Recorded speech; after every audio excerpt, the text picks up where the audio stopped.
Zee 24 तास एक पाऊल पुढे. नमस्कार, मी अजित चव्हाण. पासवर्ड श्रीमंतीचा विशेष कार्यक्रमामध्ये आपलं स्वागत. शेअर बाजाराशी संबंधित माहिती आम्ही या कार्यक्रमातून आपल्याला देत असतो. जानेवारीच्या अखेरीला आरबीआयने जाहीर केलेल्या चलनविषयक तिमाही अहवालामध्ये रेपो रेट फक्त 25 अंशांनी कमी केला आहे. या सगळ्या संदर्भामध्ये आणि इतर आणखी अनेक महत्त्वाचे जे संबंध आहेत, या जे प्रश्न आहेत, असे प्रश्न आपण सगळे आज या कार्यक्रमामध्ये चर्चेला घेणार आहोत.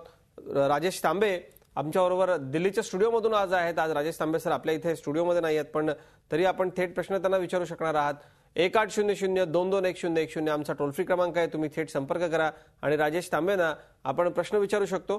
या संपूर्ण कार्यक्रमाची सुरुवात होण्यापूर्वी आपण काही महत्त्वाच्या बाबींवरती नजर टाकणार आहोत. या आगामी मार्केटच्या संदर्भामध्ये ज्या काही गोष्टी आहेत त्याच्या संदर्भामध्ये देखील आपण चर्चा करणार आहोत. पण सुरुवातीला आपण जाऊया थेट राजेश तांबेंच्याकडे. दिल्लीच्या स्टुडिओमध्ये नोएडामध्ये ते बसलेत.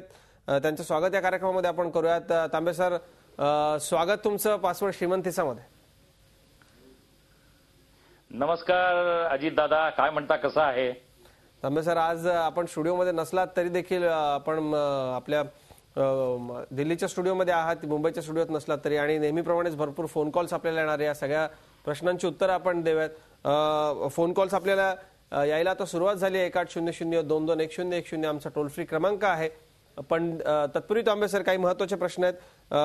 त्या प्रश्नांच्या संदर्भामध्ये मला तुमच्याकडनं उत्तर हवी आहेत. ते सगळ्यात महत्त्वाचं म्हणजे आरबीआय न सीआर रेपो रेट कमी केलाय. काय वाटतं या सगळ्याचा बाजारावरती काय परिणाम होईल, मार्केटवरती काय परिणाम होईल?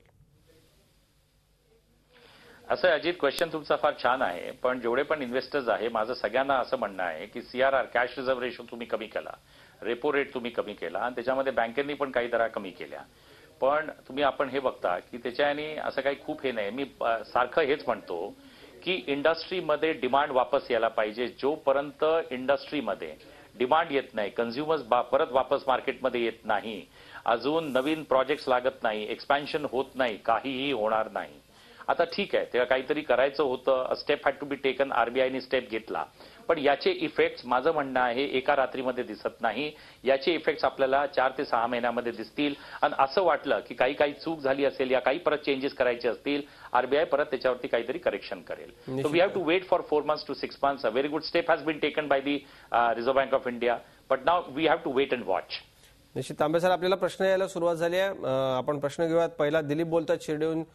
दिलीप, थेट तांबे सरांना प्रश्न विचारू शकता आपण. हॅलो हॅलो दिलीप, थेट विचारू शकता प्रश्न आपला. हो ना, ते बोलून राहिले ना त्याच्यामुळे. हॅलो हॅलो दिलीप, थेट प्रश्न विचार. आपला टीव्हीवर आवाज ऐकण्याचा प्रयत्न करू नका, आपला गोंधळ होईल. हॅलो तांबे सर, नमस्कार. हा, बोला बोला, प्रश्न विचारा. हॅलो तांबे सर, नमस्कार. मी शिर्डी नागपूर बोलतो.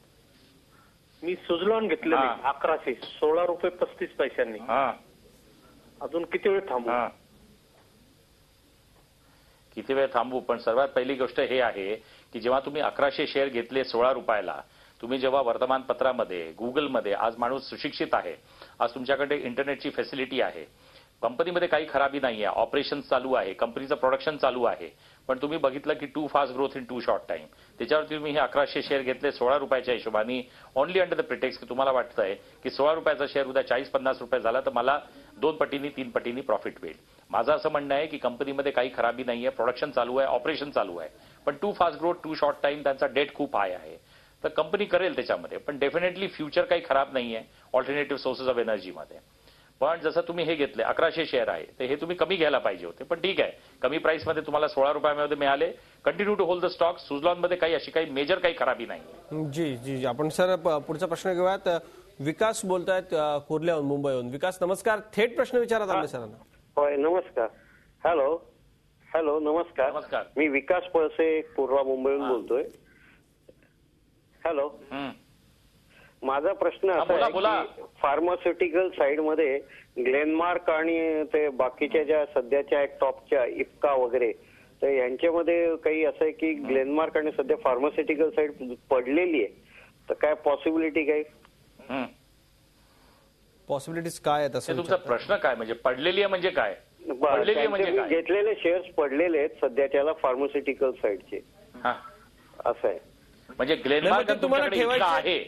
ग्लेनमार्क आणि फार्मास्युटिकलचे इतर पण आहेत, सन फार्माचे पण आहेत आणि बायोकॉन पण आहे, असं आहे. आता ग्लेनमार्क, बायोकॉन, सन फार्मा, इफ्का या सगळ्या टॉपच्या कंपनीज आहे फार्मास्युटिकलमध्ये. तुम्ही यांना होल्ड करून ठेवा, काहीही खराबी नाही आहे. जे नावं तुम्ही घेतले, ग्लेनमार्क, इफ्का, सन फार्मा, बायोकॉन, सगळ्या चांगल्या कंपनीज आहे फार्मास्युटिकलमध्ये. तर continue to hold the stock, nothing wrong. निश्चित. पुढचा प्रश्न आपल्याला येतो तांबे सर, आपण पुढचा प्रश्न घेऊयात. सचिन बोलतायत. नमस्कार सचिन, थेट प्रश्न विचारा आपला. हॅलो सचिन, आपला थेट प्रश्न विचारा. हा बोला. हॅलो, नमस्कार सर. हॅलो, नमस्कार. हा नमस्कार सर. नमस्कार, बोला. हा, सुझलॉनचा जो शेअर आहे त्याच्यामध्ये अचानक आता 15%, 20% म्हणजे एवढे इन्क्रीज होत आहे, याचं कारण काय असेल, म्हणजे अचानक एवढं इन्क्रीज व्हायचं? आणि माझा दुसरा प्रश्न देना बँकेवरचा पण होता, तर त्याच्याबद्दल पण काय सांगाल का? तुमच्याकडे आहे Dena bank? Hello hello. Anyway, Suzlon वरती जे तुम्ही म्हणताय 15 आणि 20%, सुझलॉन वरती मी ऑलरेडी हा प्रश्नाचं उत्तर तुम्हाला दिलं. अगर हा तुम्ही प्रोग्राम बघताय की कंपनीच्या ऑपरेशन्स मध्ये काही खराबी नाहीये, परत तेच मी आन्सर रिपीट करतोय, तर ते मी परत रिपीट नाही करत, बिकॉज आपण बाकीचे प्रश्न घेऊ शकतो. निश्चित. आणि एक सुझलॉनमध्ये काही खराबी नाही, होल्ड करून जे ठेवा. कॉलर्स कॉल करतायत, आमचा टोल फ्री क्रमांक 1800-22-1010 आमचा टोल फ्री क्रमांक आहे. आपल्या सगळ्यांना एक महत्वाची सूचना आहे, टीव्हीवरती आवाज ऐकून बोलण्याचा प्रयत्न करू नका.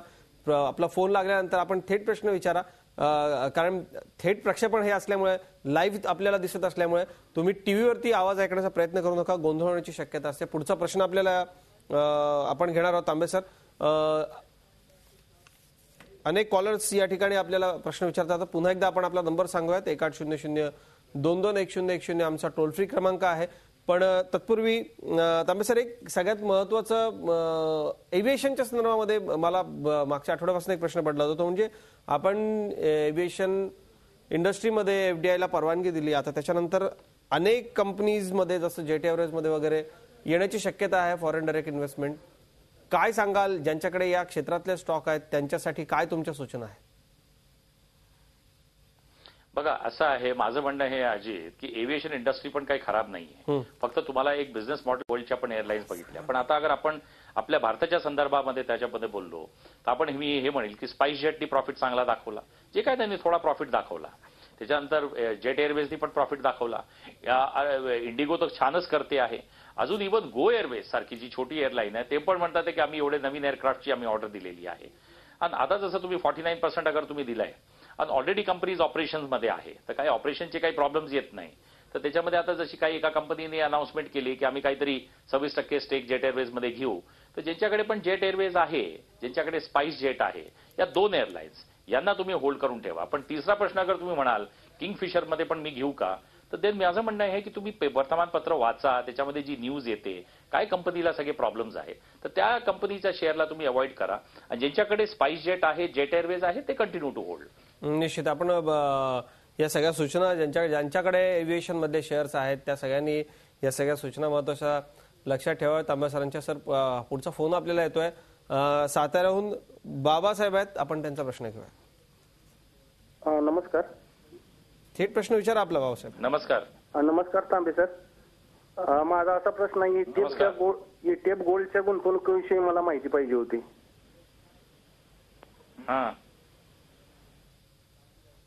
अहो, गोल्ड बद्दल काय म्हणायचं तुम्हाला, की अगर गोल्ड तुम्ही अगर घेताय तर गोल्ड एप्रिशिएट होतच आहे. पण अगर तुम्ही हे म्हणाल की 30,000वरून 40,000वर फटाफट झालं पाहिजे, असं होत नाही.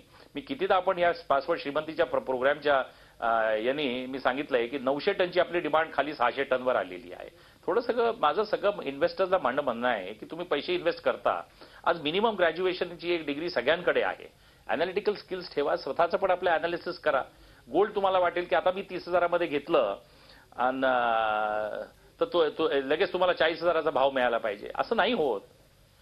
बाकीच्या गोष्टी पण तुम्हाला त्याच्यामध्ये बघायला पाहिजे, त्याचे प्लस मायनस प्रोज कॉन्स.